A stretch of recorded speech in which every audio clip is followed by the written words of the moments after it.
The new MIZUNO Neo VISTA with 50 plus miles on it.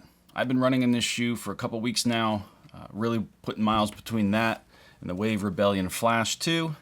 And I'm here to give you my opinion on how the Neo VISTA, that's got so much hype right now, how it's faring after putting some serious runs on it. If you want to see the more detailed video about the specs, I have that video, and that will be right here, whatever side it is. One of the unique things about this shoe is this knit upper. It's comfortable, it fits to your foot. I think it will accommodate wider feet. I think people with skinnier feet may have trouble in the lockdown. Just as you crank down on these laces, you can see there's a little bit of a bunching up of the tongue. See, this tongue is, I wouldn't say it's gusseted, but it is kind of, because it's all one kind of boot feeling upper, which is great. That's one of the pluses. One of the downsides to that is they have to try to develop an upper that fits all foot types.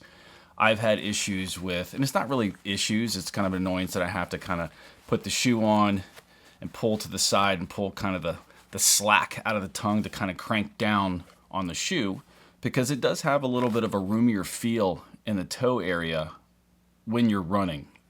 My toes do have some room to splay, and which is good. It can be good if there's not a lot of movement. I run in trail shoes that are very similar to this. I run in the Hoka Speed Goat 4s and 5s. It's a very similar feeling shoe on the trail, so I'm used to running in uneven ground, rocks, roots, things like that, in that type of shoe. So it didn't really bother me. Some of the reviews I've seen have complained a little bit because of this outsole having this cut out, and they say it kind of makes them feel a little unstable. I didn't get that. I really think it feels like a stable shoe. Running around sharp turns and things like that, you may get a little movement side to side in here, but it's nothing that's terrible. If you have strong ankles, strong feet, and you're used to that type of thing, it's really not that big of a deal. The shoe has kind of fared well. I mean, it's only 50 something miles in it, and I am seeing a little bit of wear and tear on kind of this exposed Energy NXT foam here. And of course you can see the wave plate, and I do see some scratches in it. I've been running on the sides of roads that have a gravel, and so it's kind of taken its toll on that, but there's nothing that's structurally wrong with the shoe. As you can see, let me give you a little close up here. Shoe's faring well. I don't see a ton of crush out. Because I've been running it now, that rocker design doesn't feel so aggressive as it did at the beginning. It's been super responsive, super squishy, and I can actually tell you that it has saved my legs. I've put in close to, I want to think, 35 miles just this week in this shoe, and it's felt great. I ran to work 7 miles and then 7 miles home the other day. The shoe did very well. Sides of the road, asphalt, gravel, some rocks, roots on the sides of roads and stuff like that, and it did very well. Again, the upper, I do love. It's not, I wouldn't say it's hot.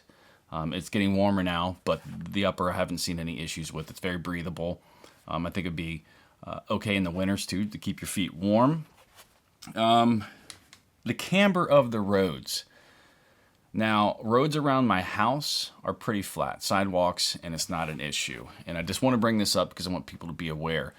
The more aggressive of the camber of your road can affect this. Now, running around and occasionally hitting a rock or something, I think it's okay. I mean, people are worried about the stability there. But the camber of the road, and the camber, I mean the angle of that road that you're running on, if that is an aggressive slant, it can make the shoe feel a little uncomfortable. So the shoe is going to fare better on flat grounds. I've run on tracks a bunch in this, no issues. Even around the curve of the track, the turn of the track, I haven't felt unstable. But on aggressively cambered roads, I have felt like your foot starts to slide in the shoe because of that. And a lot of shoes are going to feel that way. If you've run on aggressive cambered roads, you're going to feel that way. In this shoe, it is a little more aggravated because of what they've done to the bottom. I mean, these are stable enough, but those slants, man, it kind of makes your foot move. I kind of got some blisters on the bottom of my left toe because I put 14 miles in one day on an aggressively cambered road. So there was some slippage And I'm used to that type of thing. So it's not a game changer. It's the majority of the miles in the shoe have been fantastic. I haven't ever once felt like I needed to take them off or I didn't want to run in them. This is the first pair of shoes, this daily trainer, that I want to grab. It's super trainer, but this has been my daily trainer for the last couple weeks, and I've absolutely loved it. It makes all other shoes feel like you're running on a plywood platform if they're not squishy. I'm really trying to compare it to another racing trainer that really should be paired with the Rebellion Pro 2. And this is the Flash, the Wave Rebellion Flash 2. Now comparing these two, I love them both. They're just two different shoes. I would actually race short distances, road races, 5Ks, 10Ks, half marathons. I would race that in the Flash 2, 100%. Would I race short road races in this shoe?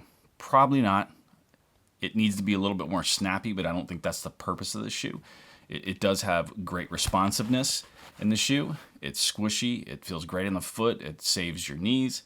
But it's not something that's super snappy, so if you're running 5 and 10 Ks, you're not going to want to race in a shoe. It's light. It's lighter than the Flash 2, I believe, at the same size, of course. But I do love both these shoes. They're just two completely different daily trainers, and this is meant to be paired with the Pro 2, the super shoe that Mizuno has, and that will work well. But it is different. The geometries of these seem similar, but the bevel here is a lot more aggressive, so it definitely makes you feel like you're supposed to be hitting up here. In the Neo Vista, the Mizuno Neo Vista, I feel now I can really hit back in this area and not really have any issues. I kind of take advantage of that rocker design, and I can kind of, as I slow down or if I'm running hard and feel like I need to kind of back off the pace a little bit, I can start hitting back in this area and really ride in that rocker design and really take advantage of that. So it's been fantastic. This shoe is available today. It is now available on the Mizuno site and various shoe sellers.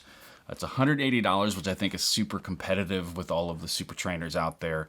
I don't think you'd be disappointed. It is a fantastic shoe. I want to try to make sure I cover everything. Yeah, that's really all the things that I like about this shoe, are all things I think you're looking for in a shoe. It's durable. Mizuno makes very durable shoes. Great responsiveness, tons of cushion, very squishy, and I am a 6 foot, 220 pound runner. So if you're somebody who's a larger runner, it does well. So I think if you're a lighter runner, you're going to get even more life out of these shoes. I think after time, I'll probably crush these out like I do most shoes, but I guarantee you I'll probably get 350 to 400 miles out of this.